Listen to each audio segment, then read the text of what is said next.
क्या क्रिसमस और new year एक स्कैम है? जी हाँ, हर साल 25 दिसंबर को पूरी दुनिया क्रिसमस मनाती है और ठीक सिर्फ 7 दिन बाद 1 जनवरी को न्यू ईयर का जश्न मनाती है।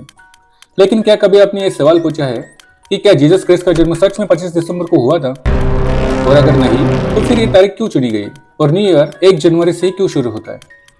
आज के इस वीडियो में हम बात करेंगे इतिहास, धर्म, राजनीति और सत्ता की।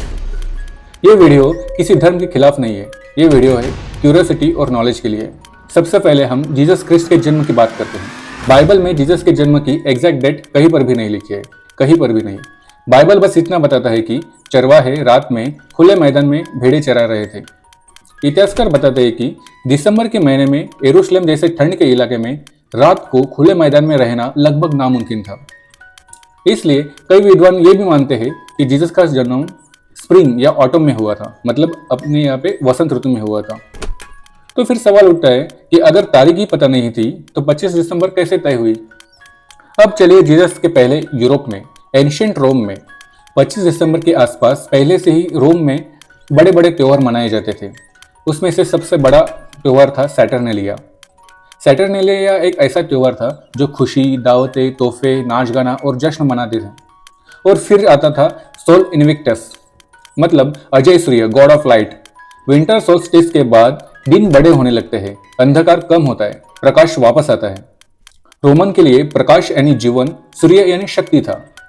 जब क्रिश्चियनिटी फैलनी शुरू हुई थी तब चर्च के सामने एक बड़ी समस्या थी, क्योंकि क्रिश्चियन धर्म में कोई भी ऐसा एक बड़ा त्योहार नहीं था और बड़े त्योहार ना होने के बावजूद वो क्रिश्चियन धर्म कोई भी स्वीकार नहीं कर रहा था।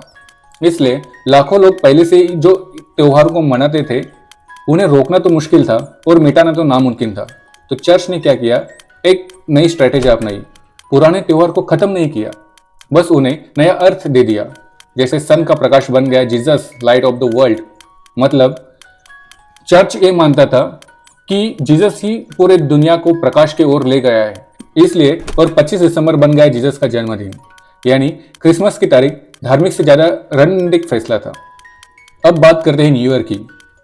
शुरुआत में रोमन ईयर मार्च से शुरू होता था, इसीलिए सितंबर 7वां, अक्टूबर 8वां, नवंबर 9वां और दिसंबर 10वां महीना था। नाम आज भी सच बोलते हैं। फिर भी आए जूलियस सीजर। जूलियस सीजर उन टाइम के एक बड़े किंग थे। उन्होंने क्या किया, उन्होंने अपने कैलेंडर में बदलाव किया और तय किया कि 1 जनवरी इज इक्वल टू नई शुरुआत। मतलब जनवरी का नाम रोमन गॉड जनस से आया था। जनस एक ऐसा गॉड था जो 2 चेहरे वाला था, एक अतीत और एक भविष्य। इसलिए नई शुरुआत का एक प्रतीक उसको अच्छी तरह से मान सकते थे। इसलिए जूलियस सीजर ने जनस के नाम से जनवरी का महीना स्टार्ट किया और 1 जनवरी से नए कैलेंडर ईयर की शुरुआत कर दी। उसके बाद ग्रेगोरियन कैलेंडर आ गया। पोप ग्रेगोरियन 8वां, इन्होंने क्या किया, 16वीं सदी में ग्रेगोरियन कैलेंडर लॉन्च किया। उसमें 1 जनवरी ऑफिशियल न्यू ईयर बन गया और फिर यूरोपियन कॉलोनिज्म, पूरी दुनिया पर ये कैलेंडर थोप दिया गया। इसमें इंडिया, एशिया, अफ्रीका सब जगह इंक्लूड थे। यह सच है 25 दिसंबर कोई प्रूवन बर्थ डेट नहीं है, 1 जनवरी कोई नेचुरल नेसेसिटी नहीं है। यह भी सच है कि मानव द्वारा बनाए गए ये फैसलों से ये सब हुआ है, सत्ता के, सुविधा के और नियंत्रण के लिए। ये सब देखने के बाद हम कंक्लूजन पे आते हैं कि क्रिसमस मनाना गलत नहीं है, न्यू ईयर सेलिब्रेट करना भी गलत नहीं है। गलत है बिना सवाल किए गए मान लेना। सवाल पूछना धर्म के खिलाफ नहीं होता है, सवाल पूछना धर्म की शुरुआत होती है।